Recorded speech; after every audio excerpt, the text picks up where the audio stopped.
N'iryari Imana ishobora kuba mu ruhande rw'igihugu kiri mu ntambara? Imana ishobora kuba mu gihugu kiri mu ntambara iyo cyo ubwaco cihaye gahunda yo gushaka Imana. Pasese Imana ishobora gufasha uruhande rumwe mu ntambara? Ntabwo Imana ishobora gufasha uruhande rumwe. Abantu bashobora kurwana bombi batari mu ruhande rw'Imana bombi. Ahubwo iyo abantu barwanye hari mu ruhande rw'Imana hakaba n'utari mu ruhande rwayo, kuko ari mu ruhande rw'Imana bombi ntabwo barwana. Imana ishobora kubareka bombi bakarwana kugira ngo bikurure kurimbuka, ariko kuko bahisemo kurimbuka irabibemerera. Kubera iki? Irabibemerera kugira ngo basoze gukiranirwa kwa Witeka.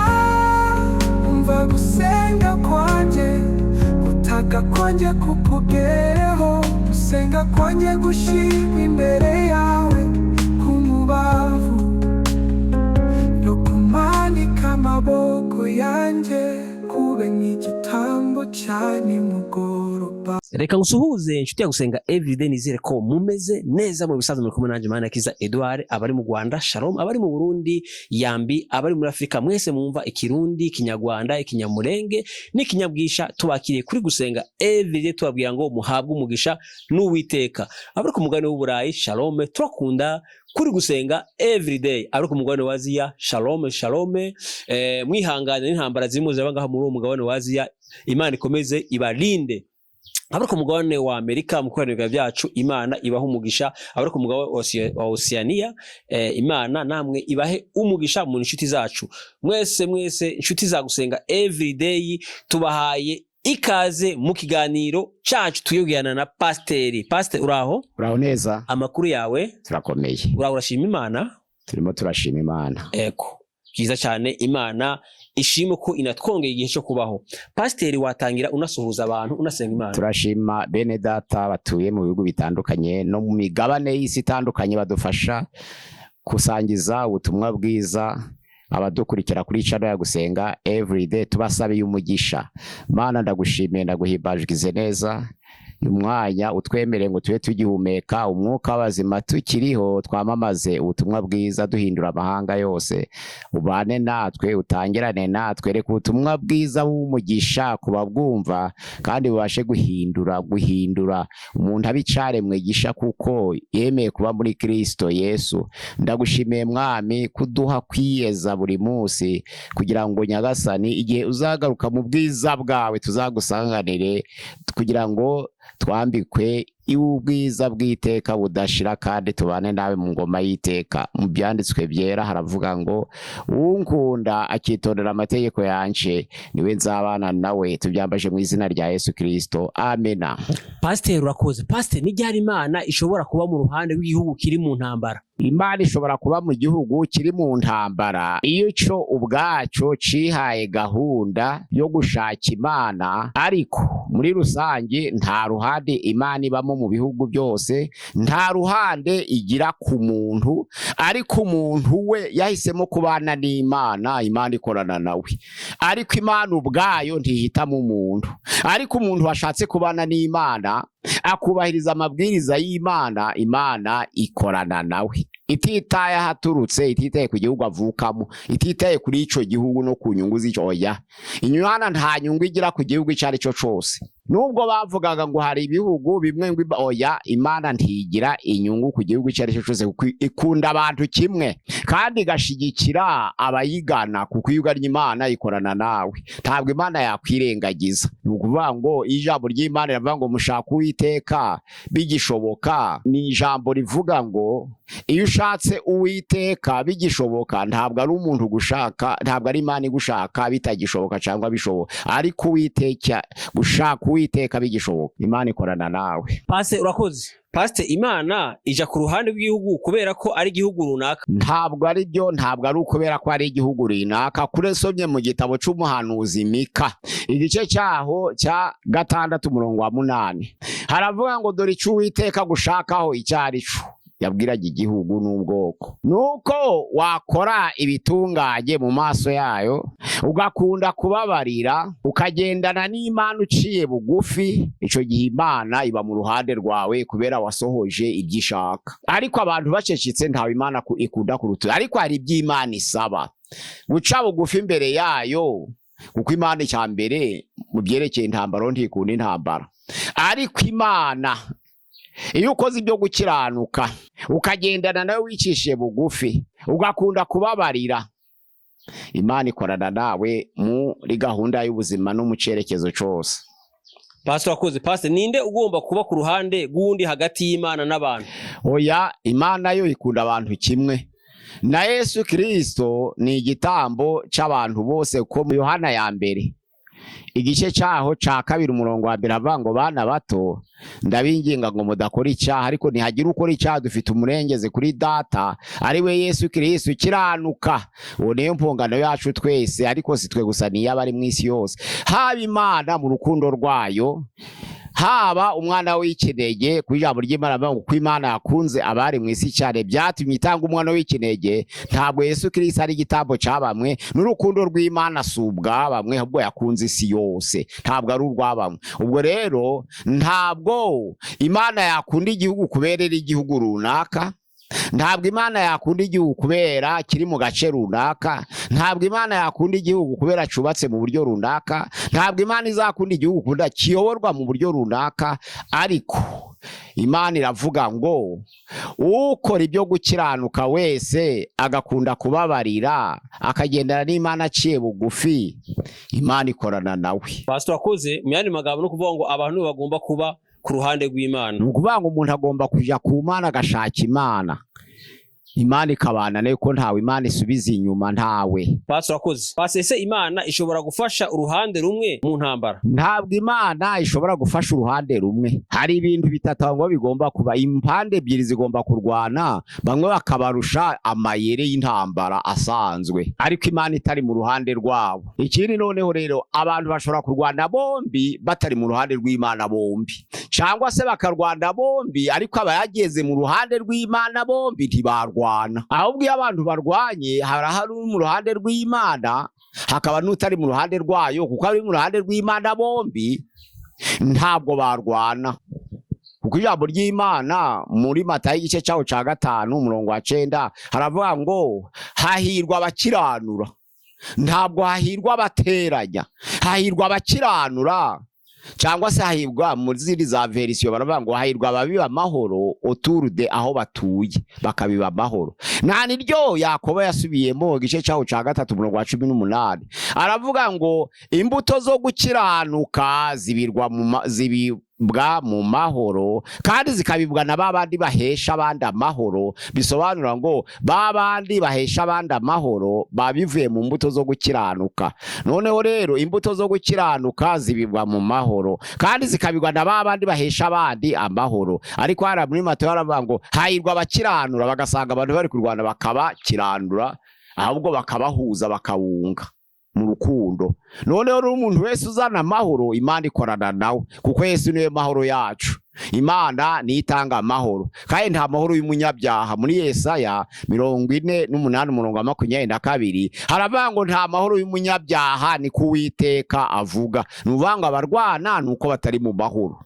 Na Yesaya 57 umurongo wa 21 haravuga ngo nta mahoro y'umunyabyaha, ni ku Uwiteka nyine ngabavuga. Ntabwo Imana rero yaba mu ruhande rw'abarwana, ahubwo izira gukiranura, ikunda abakiranuka. N'umuntu ukiranura Imana iramukunda, ni wiba mu ruhande rwo umuntu ukiranura. Ahubwo noneho hahirwa abakiranura, hahirwa ababiba amahoro aho baturiye, Imana ikaba mu ruhande rwabo. Muri iyo kirundi haravuga ngo hahirwa ababanguranya. Yego, niko bavuga ko hahirwa abantu babanguranya, abantu bakiranura. Abantu bakiranura ni ukuvuga ngo kubanguranya wenda ni abantu basobekeranyije amaboko ukayakurura, yego, ukayatandukanya. Urumva ko ari jambo risobanutse neza. Hahirwa abantu babanguranya kurusha gukiranura, kuko abantu bafatanye n'abari mu ntambara. Gukurura ayo maboko ngo yatandukanye niko kubanguranya. Nibyo byavuzwe neza kuruta gukiranura. Urakoze. Ushobora gukiranura n'abantu bafitanye ibibazo byo mu mutima, amakimbirane, none ukabakiranura kugira ngo babane amahoro. Ariko abarangije gufatana kubanguranya niryo rifite imbaraga. Ariko n'abantu bari kurwana mu Kinyarwanda bavuga ngo kiranura abo bantu. Kiranura abo bantu. Ariko cyane cyane bakunze gukoresha gukiranura iyo bikiri mu makimbirane y'umutima. Pastor, ni igituma Imana idashigikira uruhande runaka? Imana igituma idashigikira uruhande runaka, icya mbere irakiranuka, icya kabiri igira ubutabera, icya gatatu ni urukwiremwe mu rukundo. Ikintu kiremwe mu rukundo rero ntabwo urwango rwagiraho ruturuka ngo igire uwo yanga. Oya nta na rimwe. Ikintu umuntu uremwe mu rukundo muri Yohana ya mbere gice cyaho ca 4 umurongo wa 8 aravuga ngo udakunda ntabwo azi Imana kuko Imana ari urukundo.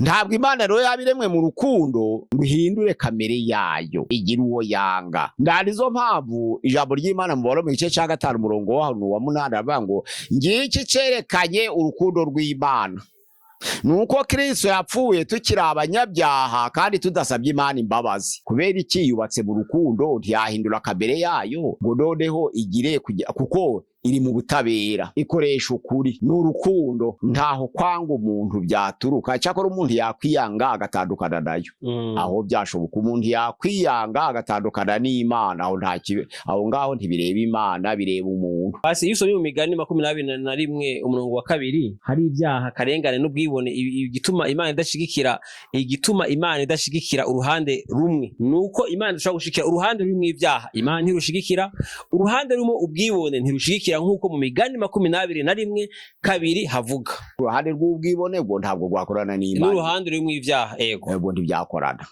Ariko ururengana Imana irengera abarengana. Urakoze Pasi. Ese Imana yigeze guhana abantu bayo? Imana ntabwo ihana, ahubwo abantu bahura n'ingaruka y'ibyaha bakoze. Imana ntabwo ihana, ahubwo abantu bahura n'ingaruka z'ibyaha bakoze bakabyita guhanwa. Oya, ni ingaruka y'icyaha abantu bakoze, kuko ihembo by'ibyaha ni urupfu, ariko impano y'Imana ni ubugingo buhoro muri Kristo Yesu. Iyo wahisemo gupfa rero, usoza rya jambo ryo gutegeka kwa 2 ryanditswe ngo dore uyu munsi wa none ngushize imbere ibyiza n'ubugingo cyangwa se urupfu n'ibibi. Ugahitamo, wahitamo urupfu n'ibibi ugapfa, wahitamo ibyiza n'ubugingo ukabaho. Ariko Imana y'ubwayo ntigira uwo yanga ngo igire isiga ibibi, kuko ntiyakwanduzwa n'ibibi ubwayo, kandi Imana ari yera. Ariko iyo ukoze ibibi ikurekera mu ngaruka z'ibibi byawe, none ukabuhuye n'ingaruka z'icyaha. Ku ijambo ry'Imana riravuga muri Matayo 26 umurongo wa 47 kugeza 56, aho Petero yakuye inkota agaca ugutwi kw'iburyo kumwe mu bagaragu b'abatabyi kukagwa hasi, Yesu akagufata akagusubiza mu mwanya wako. Yabwiye Petero ngo Petero subiza inkota mu rwubati, kuko abicisha inkota bazicwa n'inkota. Rubango Imana ntabwo ishigikiye noneho intambara. Ariko Petero yishe nawe bakamwica, abazize ingaruka y'ubwicanyi bwe, ntabwo ari Imana iba yamwishe. Pastor urakoze. Pastor, niki Imana ikunda cyane? Imana yarabivuze muri Mika 6 umurongo wa 8, ikunda gukiranuka, ikunda ubutabera, ikunda guca bugufi, ikunda amahoro, ni byinshi ikunda. Pastor urakoze. Pastor, ese igihugu gishobora kwibwira ko kiri mu kuri ariko gitari mu kuri? Nka Isirayeli urugero, iyo barwana baravuga ngo bari ku isezerano rya Isaka na Sara, kuko ngo Sara ni umugore w'isezerano, Isaka ni umwana w'umugore w'isezerano. Naho bagendera bakanirwa kubaha Imana, ntibamenye ko muri Yesu Kristo nta muyuda nta mugiriki, kuko nibo babitsa abayuda. Ahubwo bagakomeza kugendera kuri rya sezerano rya Isaka na Sara, bibwira ko kuko Sara yari umugore w'isezerano, Hagara ari umugore w'inshoreke, bakibwira ko Sara murushije agaciro, none bakabyambara bakabyitwaza ngo ubwo tuzarwana. Nta kibuza, Imana izaba mu ruhande rwa Sara, Imana izaba mu ruhande rwa Isaka. Iyo ntabwo ari Imana yatanze Yesu Kristo ngo abambwe ku musaraba. Iyo ni imikoranire y'Imana n'ubwoko bw'abatambyi bwa Isirayeli mu isezerano rya kera. Ariko mu isezerano risha, kuko twabaye Isirayeli nsha, ijambo ry'Imana riravuga ngo ariko mwebweho muri ubwoko bwatoranijwe, ntabwo ari Isirayeli bivugwa. Mwewe muri abatambyi b'ubwami, ntabwo ikiri Isirayeli. Mwebwe muri ishanga ryera, ntikiri Isirayeli. Mwebwe muri abantu Imana yaronse kugira ngo mwamamaze ishimwe ry'abahamagaye, ikabakura mu mwijima ikabageza mu muco w'itangaza, ntikivuga Isirayeli. Ariko muri Kuva igice cya 19:5-6 haravuga ngo nimunyumvira mukitondera isezerano ryanje, muzambera amaronko, mbatoranije mu mahanga yose, mu moko yose, kuko isi yose ari iyanje. Aho yari ikiri Isirayeli. Ariko uyu munsi wa none abatambyi b'ubwami ni itorero. Itorero rero ririmo abayuda n'abagiriki, ariko ntibitwa abayuda, ntibitwa abagiriki, ahubwo ni abana b'Imana. Ku ijambo ry'Imana muri Yohana igice cya 1:12 haravuga ngo yaje mu bye, ariko abe ntibamwemera. Ariko abamwemeye bose bakizera izina rye, yabahaye ubushobozi bwo kuba abana b'Imana. Ubwo ni amahanga yose. Ntabwo bukiri bwa bwoko bwa Isirayeli bwirebera muri Sara na Isaka, ahubwo ni itorero ry'Imana rifite abana b'Imana. Pastor akoze, Pastor nuruhe ruhara rw'imitima mu maso y'Imana? Imana irondora imitima. Hari aho mu Migani igice cya 21:2 haravuga ngo inzira y'umuntu yose imubera nziza ubwe, ariko Imana yo ikarondora imitima ikayigerageza. Hariya uruhare rw'umutima ni urw'Imana, ni irondora imitima ikagerageza, ikamenya niba abantu bari mu bushake bwayo cyangwa niba batari mu bushake bwayo. Ariko umuntu wasomye ibyanditswe byera akabyaga ubwa kabiri nawe azi ubushake bw'Imana. Ntabwo Imana ariyo tugomba gutegereza ngo nigerageze nk'ukora ibyo wishakiye ngo Imana izagerageza. Oya, nawe ufite umutima nama, kuko hari ibintu byemeza umuntu bitatu. Icya mbere ni umutima nama, icya kabiri ni ijambo ry'Imana wigishijwe, icya gatatu ni uguhishurwa kuva ku Mwuka Wera. Ibyo bitatu rero biri ku muntu nawe yakwerekwa ibyiza cyangwa ibibi, bikamuhesha guhitamo. None se umwuka w'ubugingo Imana yahumekeye kuri Adamu na Eva, usomye mu Itangiriro igice cya 2:7, ijambo ry'Imana riravuga ngo Imana imaze kurema umuntu mu butaka imuhemekeramo umwuka w'ubugingo. Uwo mwuka w'ubugingo si wari uwo kumuhesha guhitamo? Ntiwari uhagije guhitamo? Si nizo mpamvu umwana w'umuntu ari wazi ingaruka y'icyaha, kuko amatungo atagize uruhare mu gutegura icyaha. Nizo mpamvu kenshi mu ruhande rumwe ntiyagiye atakaza ubwiza bw'Imana. Ariko umuntu wahumekeyemo umwuka w'ubugingo wamuhesha kumenya iciza n'ikibi, akarenga kuri wa mwuka w'ubugingo yahawe agakora ikibi yakigambiriye. Ijambo ry'Imana riravuga ngo yaguye mu ngaruka z'icyaha yakoze. Noneho biba bya bindi ngo ibihembo by'ibyaha ni urupfu, ariko impano y'Imana ni ubugingo buhoraho muri Yesu Kristo. Ubwo rero wa Adamu wa mbere wari ubugingo buzima, aza gusimburwa na Adamu wa kabiri wari umwuka utanga ubugingo. Kuko Adamu wa mbere yari yarangije kuducumurira ku giti, Yesu Kristo araza ducungurira ku giti, abarabisibanganije. Noneho tuboneka ko turi abakiranutsi kuko yigize umunyabyaha mu maso ye, none kuhinduka ukugukiranuka kw'Imana. Pastor akoze, Pastor niki Yesu yigishije kubijanye n'intambara? Yesu yaravuze ngo, mwumvise ko byavuzwe ngo muri Matayo ni 5:38, iryinyo rihorerwa irindi, ijisho rihorerwa irindi, ubushe buhorerwa ubundi, umubyimba uhorerwa undi. Ariko nje ndavuze ngo umuntu uzagukubita urushi mu musaya, ni urugamba ruzaba rutangiye, uzagarure ubirindire n'undi musaya yongera kubitemo. Uzakwaka umwite umukenyero, uzamuhe n'umwitero. Uzakwaka umwitero, uzamuhe n'umukenyero. Uzakujana mu gikingi cya kabiri, uzamubwire ngo akujane no mu giheruka. Ni ukuvuga ngo ayo niyo mategeko y'urukundo ya Yesu Kristo. Yesu nibyo yavuze ku ntambara. Aravuga ngo uzagukubita urushi mu musaya, uzamwerekeza undi musaya. Nimweshinga ibya kera byo kuvuga ngo iryinyo rihorerwa irindi, ijisho rihorerwa irindi, umubyimba uhorerwa undi, ubushe buhorerwa ubundi, ikirenge gihorerwa ikindi. Oya, ntabwo Yesu Kristo ari aho ngaho ko ntashigikira intambara. Ahubwo akunda ko umuntu bamukubita urushi mu musaya akabindura n'undi musaya nawo bakawukubita. Pastor akoze, Pastor ni bande bitwa abana b'Imana? Abana b'Imana, ijambo ry'Imana riravuga ngo ndabamwemeye bose bakizera izina rye, nibo bitwa abana b'Imana. Ko Yesu amaze kuducungura, yaba ari umwana w'Imana, yatugize kuba natwe abana b'Imana. Kandi noneho mu Baroma igice cya 8 umurongo wa 14 harongeye hagasubiramo ikindi kiranga abana b'Imana. abayoborwa n'umwuka w'Imana bose nibo bana b'Imana. Abaroma 8:14, Yohana 1:12, abamwemeye bose bakizera izina rye nibo bana b'Imana. Urumva abana b'Imana barangwa n'ibintu byinshi. Pasi, ese ubwami bw'Imana ni ubw'iyisi? Ubwami bw'Imana si ubw'isi. Muri Yohana 18:36, Yesu bavuga ngo umwami w'abayuda arihe, abanyabwenge bamushaka, nico catumye Herode ahagarika umutima kuko atari yasobanukiwe ubwo bwami Yesu ubwari bwo.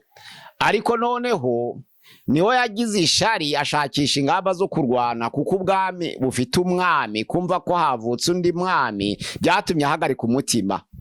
Ariko ikibazo abigishwa bamubajije bo kuko bifuzaga kurwana kandi akaba hari hambere y'umwuka wera ntabwo hishurirwa kwari kugaragara, Yesu aravuga ngo muzahabwa imbaraga umwuka wera nabamanukira, muzabagaho kumpamya. Ashaka kuvuga ko ntaco babasha gukura umwuka wera ataramanuka, nta nico babasha kumenya. Ariko bakomeje kuvuga bati iki gihe nico uzazira gukura abayuda mu buretwa bw'abaroma, aravuga ngo ubwami bwanje ntabwo ari ubw'iyisi. Bibasa nk'aho abaciye intege kuko bari biteguye kurwana n'abaroma kandi bari bafite ibyiringiro bikomeye cyane. Baravugaga bati kuva twabaho amahanga yose yagize ababi.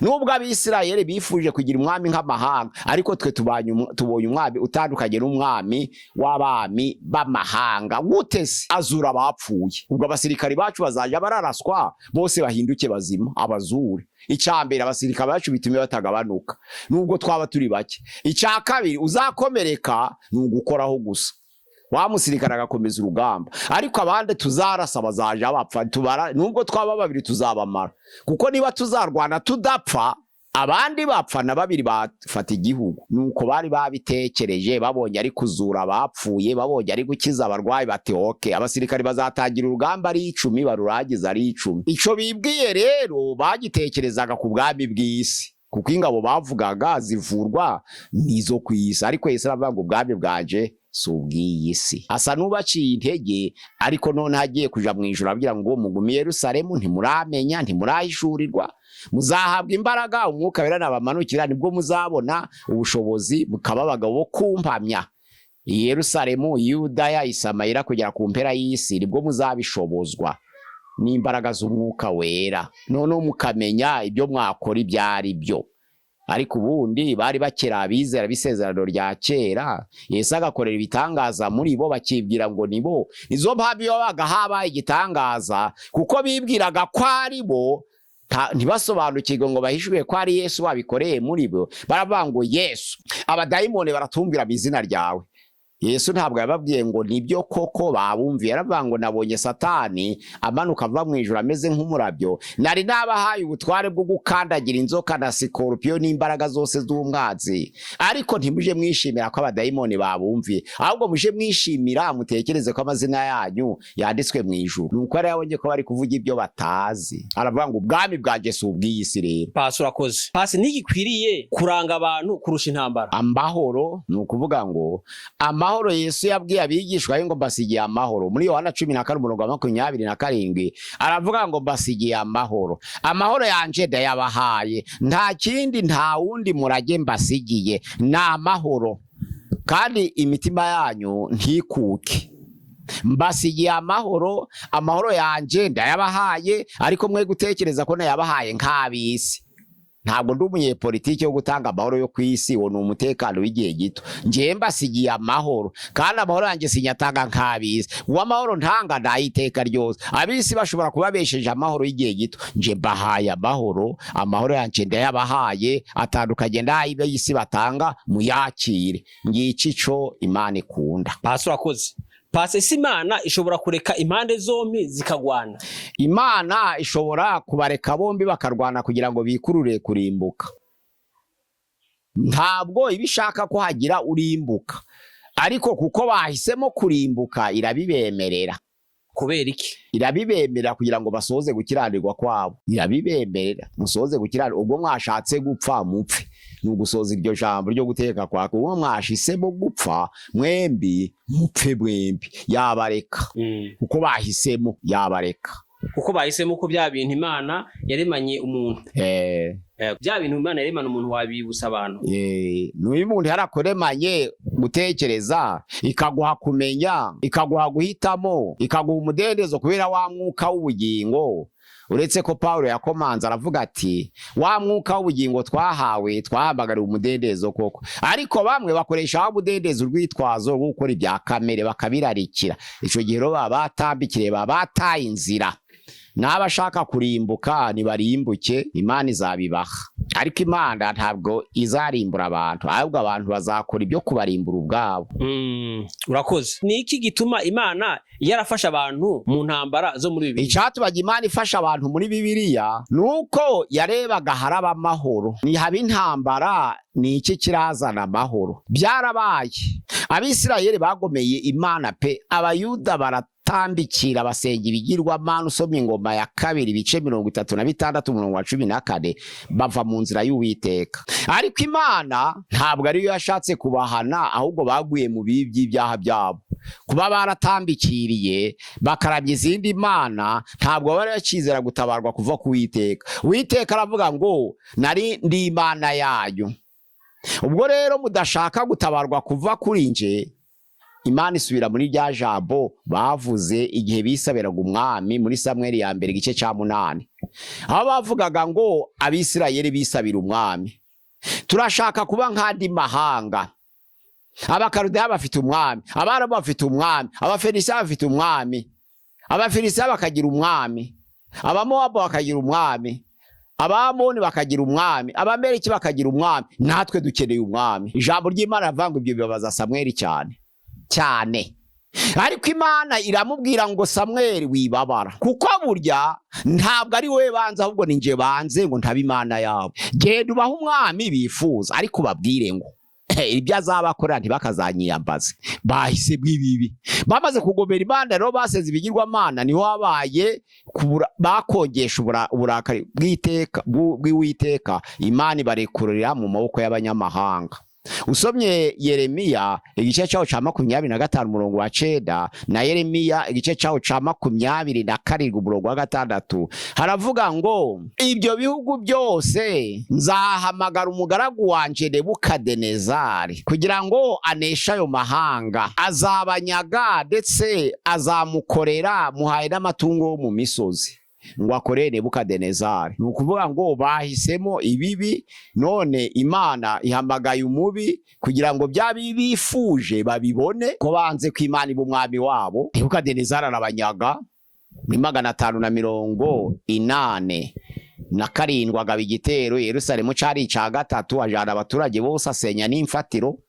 Yari yagabye igitero ca mbere ajana ibikomangoma muri 605 597 aragaruka gaba igitero ajana abatambyi 586. Intambara yayitangiye 587 586 aseye umurwa arabajana, aragenda abakoresha uko ashaka kuko Uwiteka ari yabyemeye.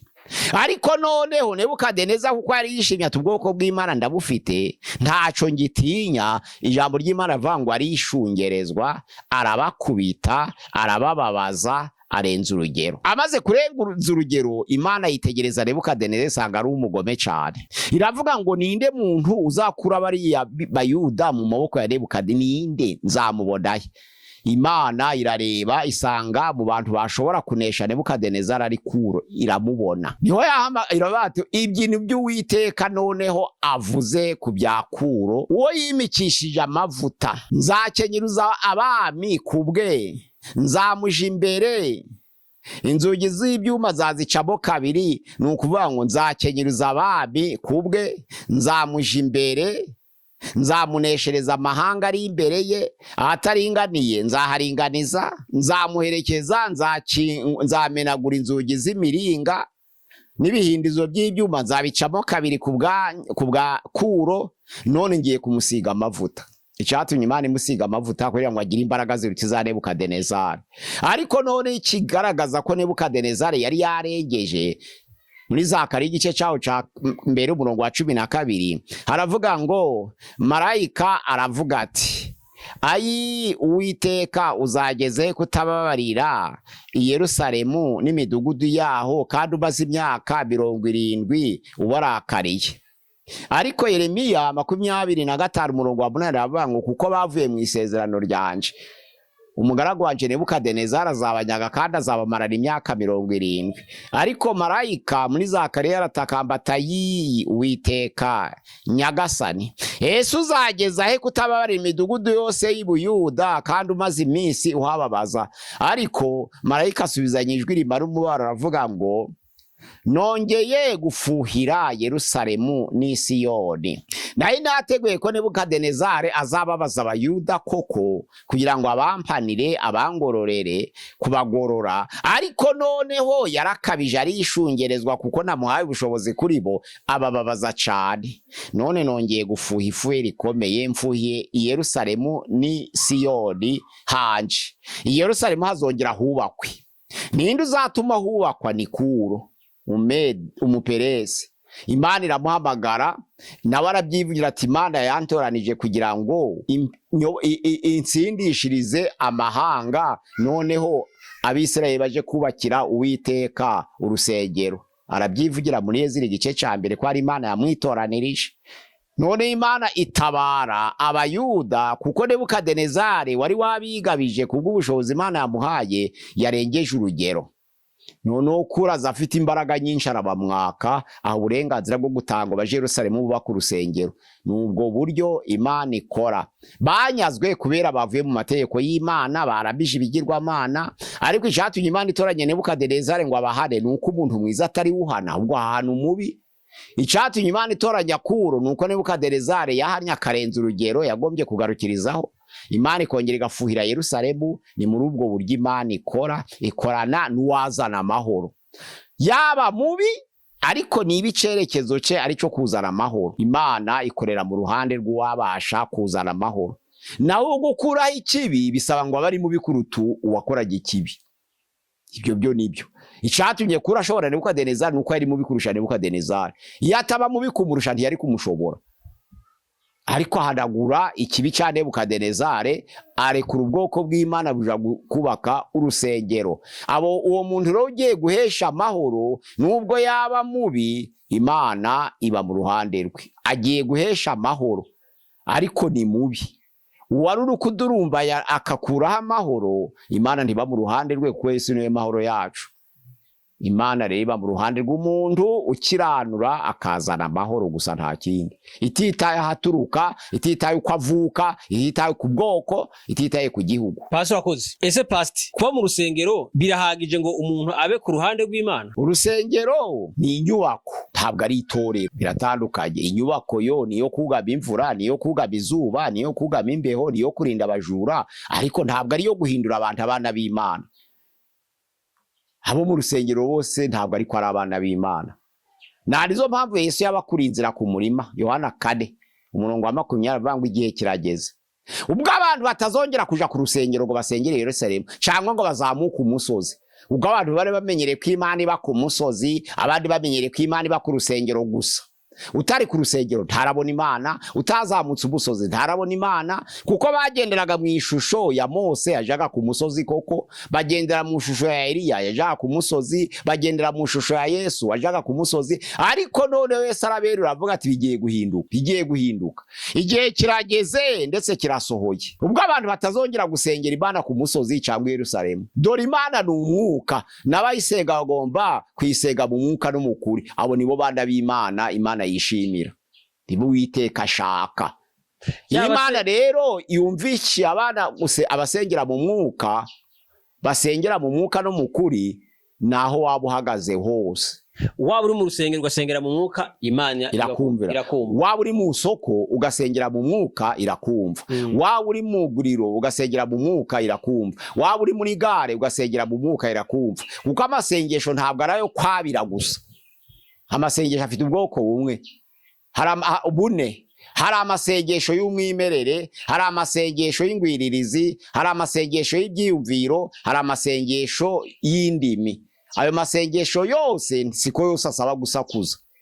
Narizo mpamvu uri mu murima yasenga, uri muri gare yasenga, uri mu soko yasenga, iyo akoresheje prière de méditation. Prière de circonstance ntiyakwemera muri gare ko bisaba urusaku. Imana ikorana n'umutima yirengagije aho uhagaze. Kuko hari abantu bavuga ngo mu rusengero kubera hari inyubako ngo aha nahera. Oya, ahera ni mu mutima w'umuntu. Icaba ari ikinyoma, ahubwo aho ni inyubako. Ariko hari ahera ku rusengero rw'i Yerusalemu kuko ariho abantu bahuriraga n'Imana. Hari ahera hakiri mu ihema. Ariko uyu munsi wa none urusengero ni inyubako gusa yo kuturinda imvura, yo kuturinda imbeho, yo kuturinda izuba, nta kindi, yo guhuriramo mbese ngo abantu banamenyane. Ariko kubyerekeye kubana n'Imana ho n'utari mu rusengero abana n'Imana. Kandi nta Imana itagusanga. Imana yagusanga mu rusengero ikakugenderera, Imana yagusanga mu nzira ikakugenderera. Ntabwo Paulo yari mu rusengero, Imana yamugenderera ari mu nzira, kandi ntabwo yari afite n'umugambi mwiza. Ariko kubw'umuteguro w'Imana yakugendera uri mu nzira, yakugendera uri mu soko, wakwereka uri muri bisi.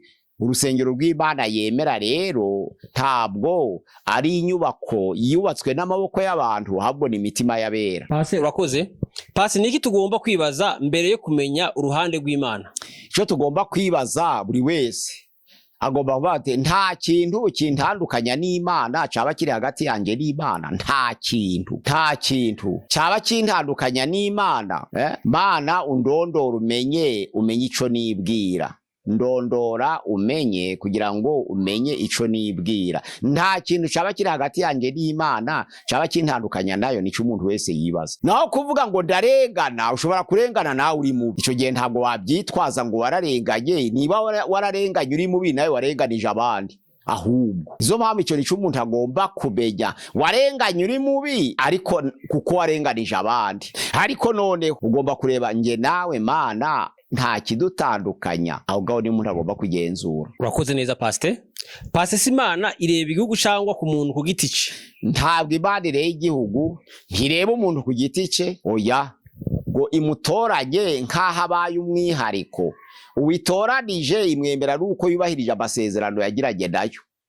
Ndagutoranije ariko nguhaye amasezerano. Imana ntiyahaye Adamu na Eva amasezerano. Imana si ntiyahaye Aburahamu amasezerano. Imana si ntiyahaye Nowa amasezerano. Imana si ntiyahaye Mose amasezerano. Yageze mu gihugu se kubera atagendeye mu nzira Uwiteka ashaka, arakireba ariko ntiyakigera. Imana iramubwira ngo uko muterekanye gukomera kwanje ngo munyizere, ntabwo muzareba ariko ntabwo muzagerayo.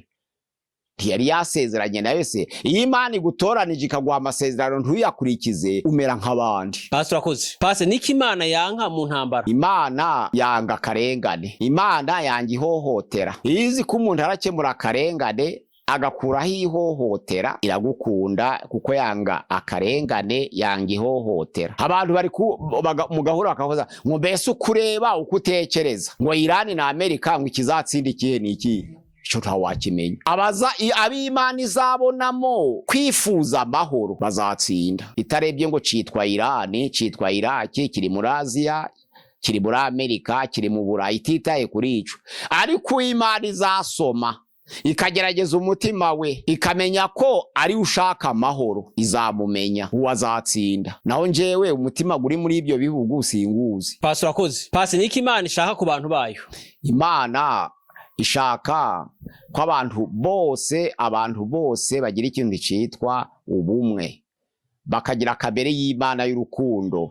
None buri wese agahesha mugenzi we amahoro. Mu Baheburayo igice ca 12 umurongo wa 4 haravuga ngo mugire umwete wose ukubana n'abantu bose amahoro n'uwo kwezwa kutejo batazabona Imana. Ngiki kiti Imana ishaka ku muntu. Abaheburayo 12 umurongo wa 14 ngiki cishaka. Pastor urakoze. Pastor, tugana ku musozo, nuhe mwanzuro twafata kuri ingingo? Umwanzuro twafata nuko twagendera mu ijambo twasomye rya Mika igice ca 6 umurongo wa 8, tukahagendera ntituhatambikire ngo tuhasige inyuma. Gukora ibyo gukiranuka, umwanzuro uheruka. Gukora ibyo gukiranuka, kubabarira, umutima, kwambara umutima wo kubabarira, no guca bugufi imbere y'Imana, tube mu masezerano yayo. Ni umwanzuro wa byose. Ahasigaye Imana ikanezererwa igakorana nawe uko ushaka. Pastor, reka tugushimire tukubwire ngo Imana iguhe umugisha. Reka dushimire nawe waronyoye mu kiganiro tukubwire ngo Imana iguha umugisha. Reka dushimire wowe uzufata ibiganiro byacu ukabisharinga ukabihera inshuti yawe, Imana iguha umugisha. Reka dushimire dufata umwanya ukadusengera, Imana nawe iguha umugisha. Nawe ushobora gukora bwa mbere ugeze kuri gusenga everyday, tugusaba kanda subscribe, ushobora gukora sabone kugira ngo uzazubona ibiganiro byacu bitakugoye. Pastor niki wakongeraho kuri channel ya gusenga everyday kuba dukurikira bene data dukunda kandi badukunda? Ni 0786669620, 0786669620. Imana iduhana umugisha. Murakoze naho Uwiteka umva gusenga kwanje, gutaka kwanje kukugereho, gusenga kwanje gushimwa imbere yawe kumubavu, no kumanika amaboko yanje kube nk'igitambo cya nimugoroba.